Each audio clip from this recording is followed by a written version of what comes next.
大家好，然後我依家就同大家去介紹呢個粵語國語字點樣去書寫同埋去輸入咧。呢個粵語國語字係一種好方便嘅文字，所以佢係好方便去手工書寫同埋電子化輸入嘅。呢個字嘅英文、法文類似，佢係一種拉丁化字母組成嘅文字，可以用筆同紙去書寫。佢亦都有其他，比如話可以寫招牌、寫書法、寫橫幅，甚至乎可以寫呢個揮春。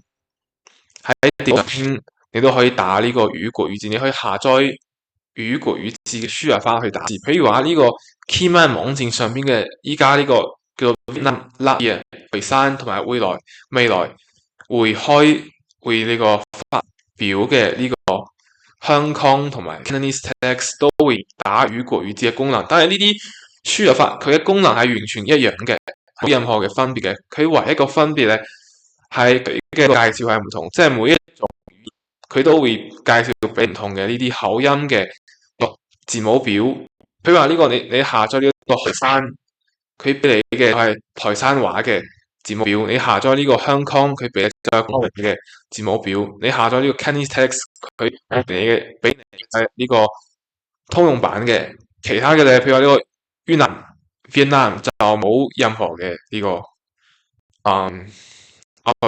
就你自己去估咁樣。呢個甩嘢就係打狀語嘅，即係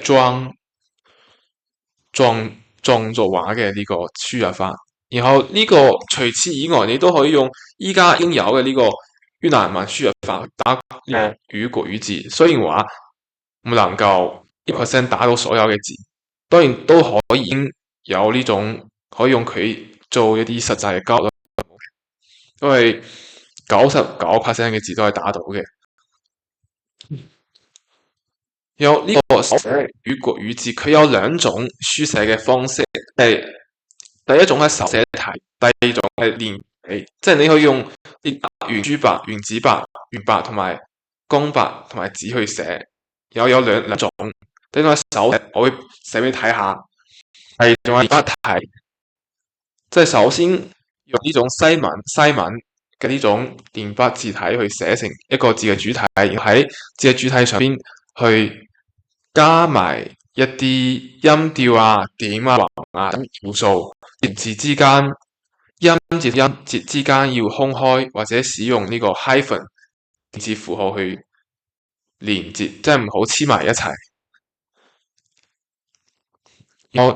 我會寫俾大家睇下。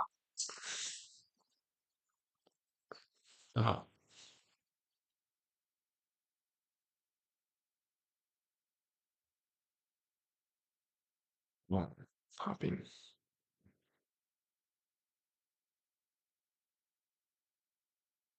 即係呢兩種字體咧，我舉個例，譬如話我要寫個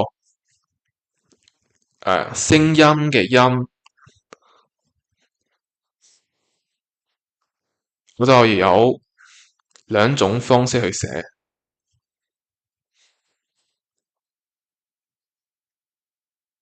第一種咧，你可以咁寫，即係首先寫一個 Y，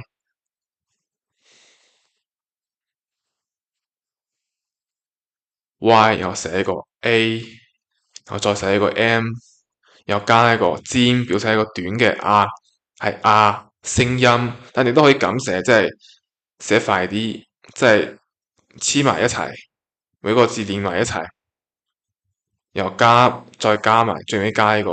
譬如話我想寫一個空或者同，我同你嘅個同，你可以咁寫，即係呢種係連續寫，唔好意思，呢個寫得唔靚仔。譬如話呢個係連寫，佢係連筆體，然後加埋個同，我哋都可以分開去寫，即係好似小學生咁樣去寫。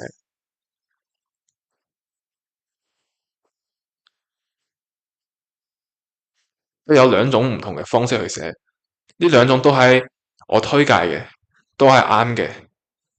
當然用上面呢種寫，我會寫得快啲。譬如話我同你去咁寫，我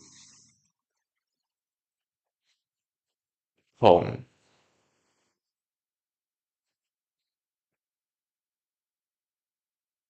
你，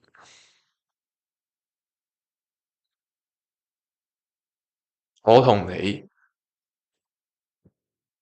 你都可以寫成呢種每個字分開寫。我同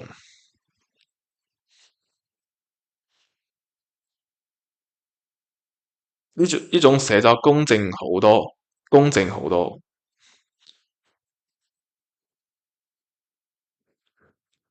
你，但係會慢少少。呢兩種都係推介嘅。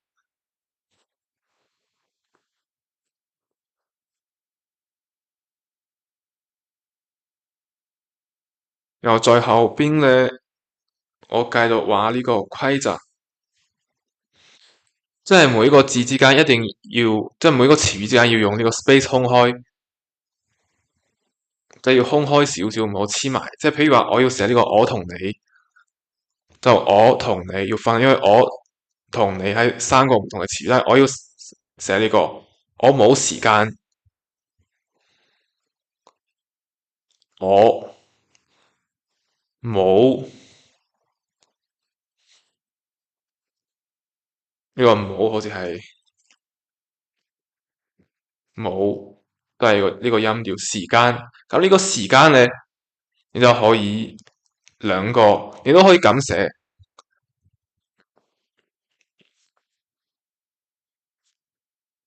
但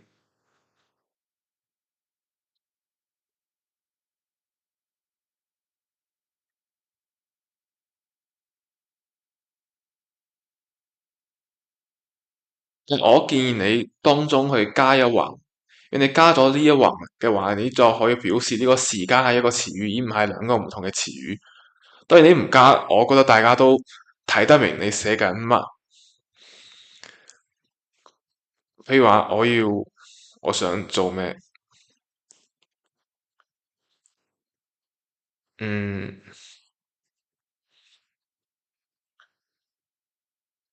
譬如話我要寫個，嗯，我要去超市，我要去超市。呢個超市嘅超市咧，你可以，嗯，譬如話兩個字之間，你加埋呢個 hyphen 去表示呢個超市係一個詞語。但你唔加，我都唔覺得人哋會睇唔明。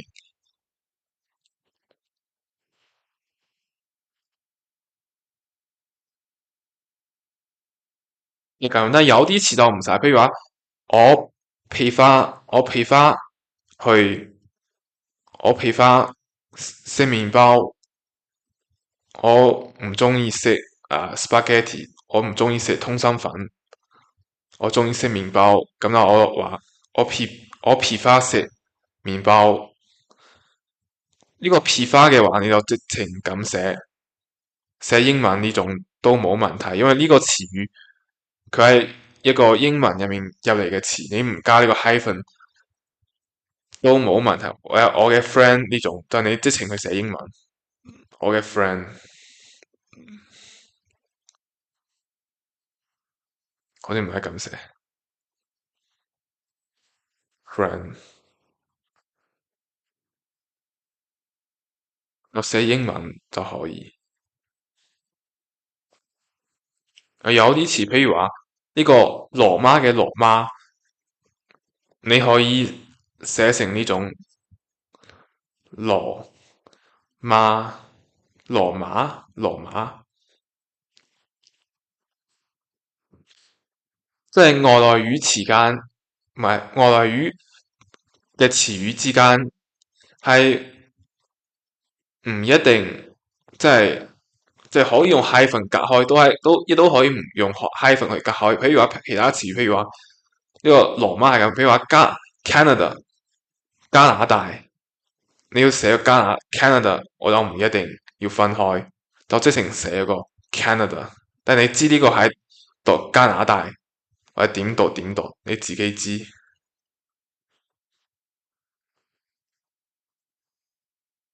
然後呢啲句號、逗號、問號、感嘆號嘅用法同英文一樣。譬如話，我要寫一個最簡單嘅句子，譬如話你好，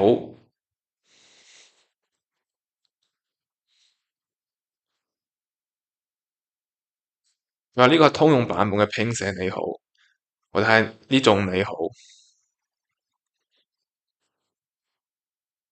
呢個係廣州音版本嘅拼寫。然後你要加埋一個點，一個句號喺呢度，表示呢個係一個結束。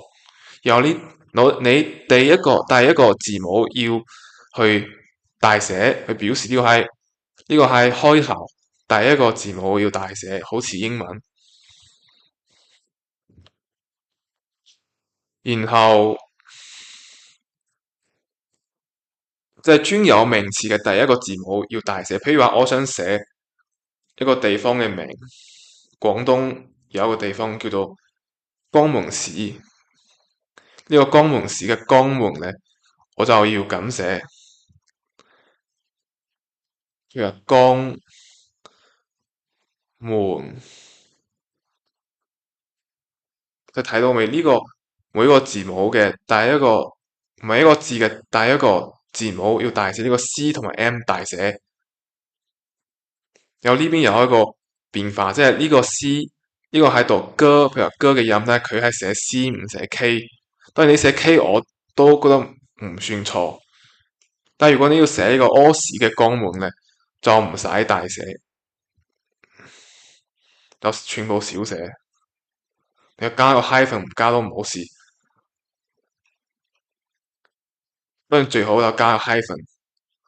呢個係屙屎嘅江門，呢個上面係呢個江門市嘅江門。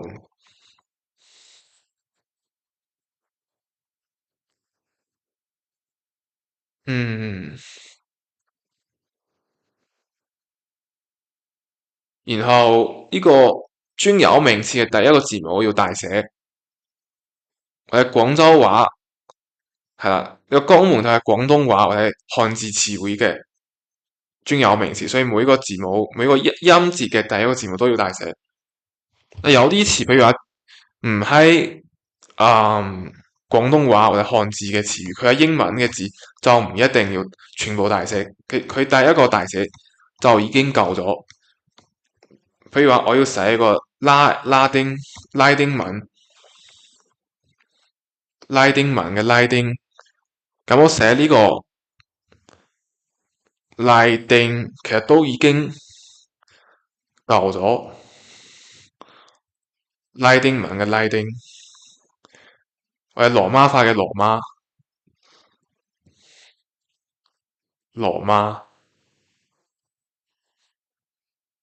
不過你想兩個都大寫，我都覺得冇錯。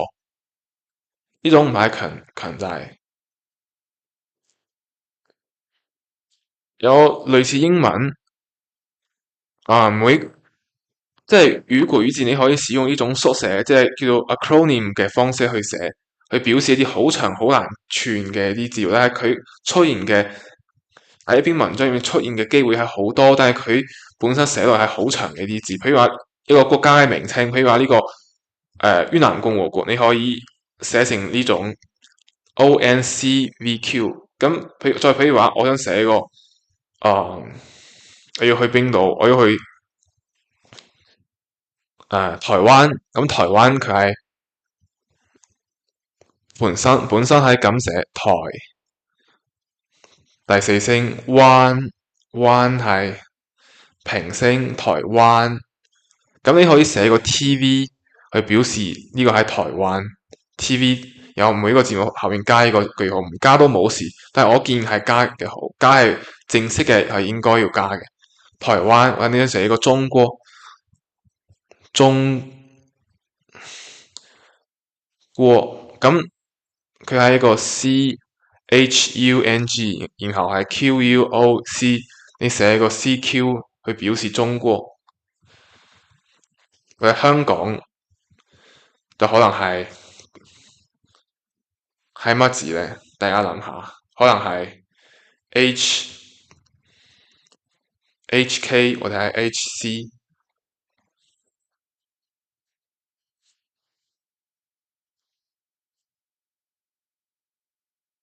因為香港佢有兩種可能性去寫，就第一種係哦，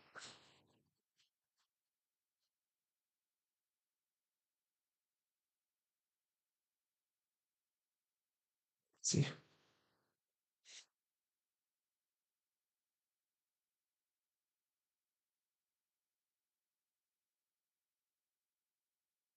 佢話呢個係講，我哋係講，所以就有兩種可能性去寫，可能去寫呢個 HK 或者係 HC。當然，我覺得大家可能中意寫呢個 HK 會多啲，所以我覺得可能寫 HK 會容易睇啲咁樣。寫 HC 可能冇人聯想到呢個喺香港，所以話佢兩種拼寫都係得嘅。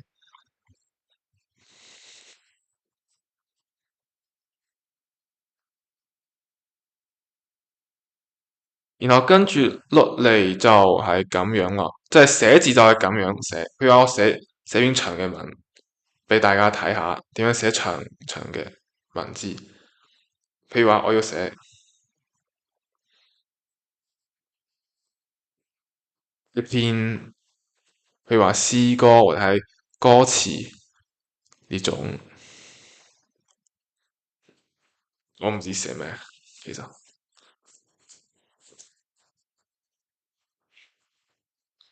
譬如話我要寫一句，我要早晨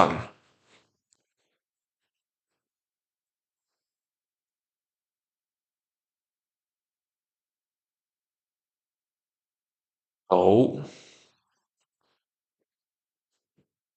晨，佢有冇喺大寫？呢個唔使大寫，早晨。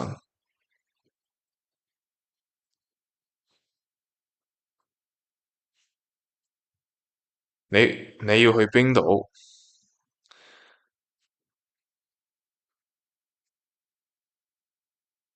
你要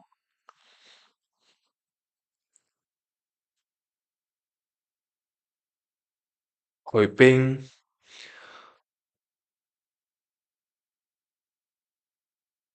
呢個冰其實有唔同讀音，有啲人讀呢種邊，有啲人讀冰，有啲人讀冰，好多唔同發音。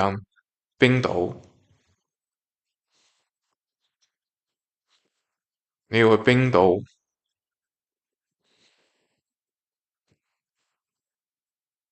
又我服，我要去超市，我要去超市，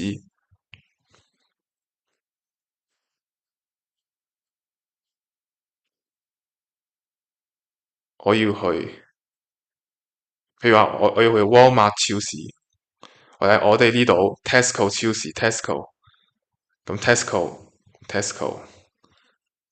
就唔使 hyphen，係 Tesco，超就係 X 超市，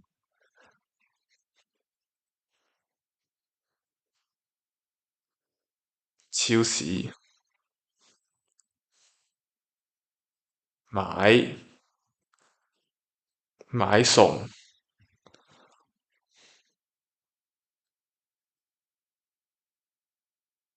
就係呢個餸，買餸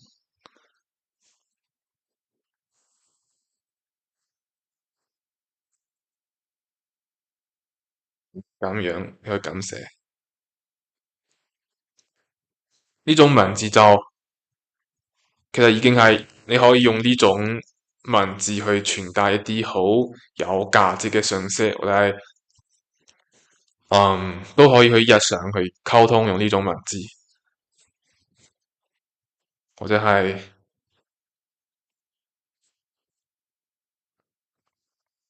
總之就係咁樣。然後下一章咧，我會教大家點樣去用呢個輸入法，即係呢個輸入法咧，即係我要教大家點樣去下載同埋點樣去打。OK，咁再見咯。